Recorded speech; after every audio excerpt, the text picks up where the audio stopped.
It's Ryan from Husky Moving here, based out of Arlington, Massachusetts. We service the entire greater Boston area.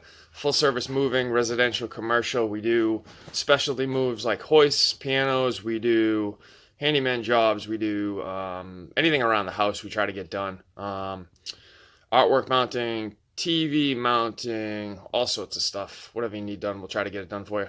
Disposal as well. Real quickly, I was going to do a video. I was inside my truck cleaning it out from a job I had yesterday, and figured I'd do a quick toolbox unveil to show you what I have for tools, why I have them, and why I love these tools in particular. Every job that we do, the vast majority of the tools I bring to the job are going to be complete overkill, and I'm not going to need them. But what you find with tools is it's like any piece of hardware. If you need something, you need it when you need it, and if you don't have it, everything comes to a complete standstill. So unfortunately, that means that I have to stock a ton of tools at all times for any situation that I could possibly run into. And just trust me, you're going to want to have them on hand, because if you don't have them on hand, your ability to make money using that tool stops. So, guys, what I'm going to do here, I got my dogs with me. They're in the truck. The white one's Ghost. She's a pit bull. She's not paying attention. She's deaf. She can't hear me, so she doesn't know I'm talking about her right now. The big guy's Mason. He's a hound. All right, so here's what we got. These are all disorganized because I had a job yesterday and I haven't had a chance to kind of get them back in place, but it doesn't really matter for the purpose of this. I'm just going to pull them out and go through them. This is a Makita impact driver. You're going to need this for... What I use this for the most is when I am mounting lag bolts through studs during TV mounting. That's my primary use for this tool. Works amazing. Cuts through the wood like butter. You're not going to want to use this for everything. I had a situation yesterday where I used it in a situation I shouldn't have used it in and wound up destroying a piece of hardware because it was too much power for what I needed to do. So impact drivers are only used when you need a tremendous amount of power, not when you're doing like typical drilling and screw driving. These two are just regular drills. Sorry, that's one. That's two, exactly the same. The reason why I have multiple of them is because whenever I'm doing a situation where I have to drill / drive screws, it helps to have multiple drills because I can change out the bits. I can change out the bits 3 at a time as opposed to 1 at a time, and it just speeds things up. Again, it seems like complete overkill, but for example, when we're on moving jobs, my coworker can be off in one room disassembling a bed, and I can be in another room disassembling a bed. We don't have to pass off the drills, so that really actually comes in handy. I would highly recommend getting multiple drills. The drill is what you're going to use for 85% of the work you're going to be doing, so it behooves you to get multiple versions of it. This is a 90-degree drill. This thing is a godsend. If you're going to get only one drill, I would highly recommend you get a 90-degree drill. For those of you who don't do this for a living, which is probably a lot of you, you can see the difference. This drill is going to take that much room to get into a space. This drill is going to take roughly half the amount of space to get into a space. And that comes in handy when you need to get into tight areas. So if you're going to get one drill, I would highly recommend buying a 90-degree drill, because this drill can do everything that this one can. This one cannot do everything that this one can. So if you're going to get only one, get the 90-degree drill. This thing is a beast. I've had it forever. It's my go-to thing. I use it for everything. I love this thing. These ones are a little bit less powerful. Not as big of a fan. They do their job, but it wouldn't be my go-to. Tons of painter's tape in here, because at every job I do that involves artwork, TV mounting, literally everything I do, I wind up using painter's tape for something. Comes in handy. It doesn't mark up the walls. That's how we mark up our furniture. When we take stuff apart, we'll put the painter's tape on there to mark it, so we remember how it goes back together, or any notes we need to put on something, we'll put it on there so it doesn't take the finish off. These are metal drill bits marked specifically so that we know when we go to pick them up, we only use them on metal. Keep them sharp, hopefully. This is just a driver set someone gave me. Tons of different drivers in there. This is not, I rarely use this, and there's a reason why. This is my main driver set. It's hard to see, but there's like, I don't know, there's got to be, let's call it 50 bits in there of every different size you could need. Literally, I don't ever come across a situation where I don't have the bit I need. I bought this on Amazon. It was like 12 bucks. There's a bunch of, you can see there's a bunch of random bits in here that I put in their sense, like extension bits, magnetic bits, something like that. But the the product itself came from Amazon. It was like 10 or 12 bucks. This is my drill set. It's got all the different sizes I could possibly need. I've broken a couple of them over the time I've been using it. Also got step drill bits down there. I thought I was going to use those a lot. I actually hardly ever use them. What I've found with the step drill bits is it doesn't provide the amount of control sometimes I need to do what I need to do. If I have a very specific situation where I need to drill a hole at a very specific point that needs to be plumb and leveled to another hole, you got to do it really carefully. There's no quick way to do it. You just have to do a small hole and then increase size by size going up. If you try to go too quickly and bang through it with a much larger drill bit, you're going to go off center and you're going to wind up messing up the entire project, and it's not going to be, the hole is not going to wind up being where you want it to be. So the step drill bits they haven't come in handy as much as I thought they were going to be. This is a ratcheting screwdriver. Thing's a godsend. You don't have to keep turning your wrist. You can just rotate, and then obviously you just go the other way. You just click that. It's got a bunch of bits in here. I love this thing. I use it for a ton of work. LED pop-up flashlight. This thing was like, I don't even know. Someone gave this to me. It's probably like 10 bucks on Amazon. This thing is a godsend. I use it all the time. Couple of different sets of pliers. You use different sizes of those. When you need them, you really need them.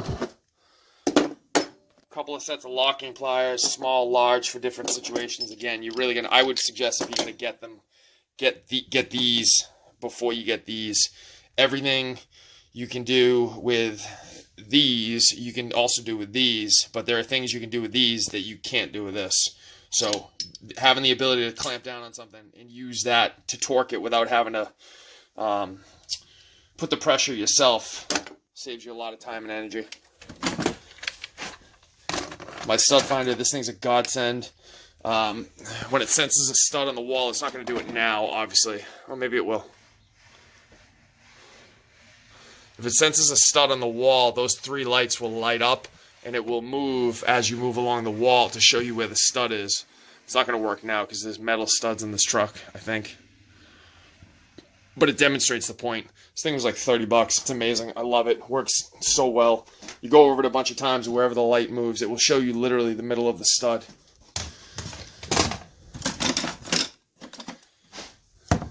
Spackle and putty knife. Use this on a lot of jobs, not because we damage things, but because I use it as an upsell for my time. Anytime I go into a house, if we do a move and we take pictures off the wall, I will offer to spackle the walls for them, which is they love because more often than not, people don't have spackle. It does something that they have to do anyway. It takes it out of their hands. They don't have to do it anymore, and it's an upsell for my time. So love doing that. Something super simple. We do it all the time.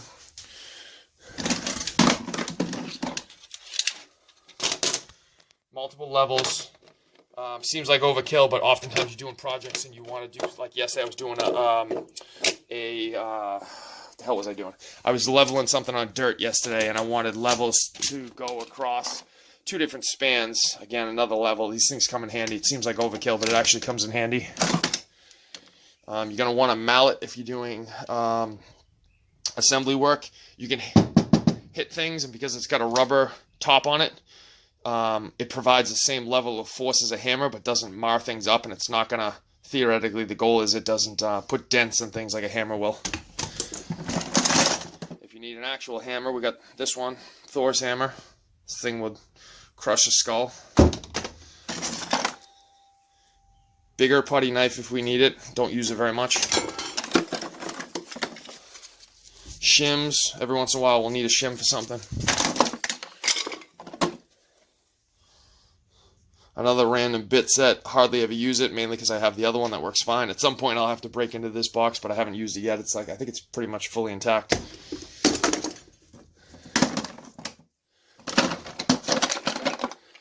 We have a collection of random screwdrivers in here. Different sizes, different head sizes, flathead, Small head Phillips head, big head Phillips head come in handy. We got a stubby nose flathead for when we need to take doors off. This comes in handy because if you're taking a door off, sorry guys, I interrupted the video by accident. If you're taking off a door at the floor, you need something small to get into the bottom pin, so we can use that to get up there if we need to. Scissors comes in handy for a lot of things, just to have them cut rugs and whatnot. I always go out with multiple tape measures.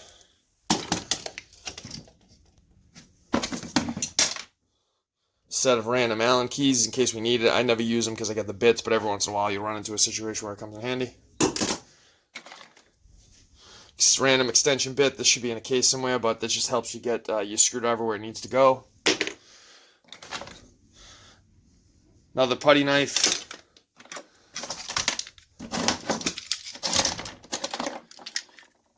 Scissors and random knives in case we come upon a situation where we need to cut tape. We forgot a knife at home. We got them.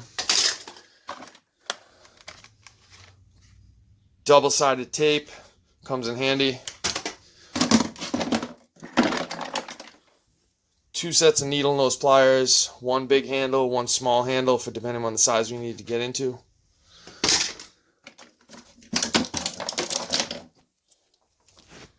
Have a bunch of pens and pencils in your toolbox. When you need them, you're going to need them quick. You don't want to be held back by trying to find a pen. And this is how I mark things on the wall when I got to do drilling.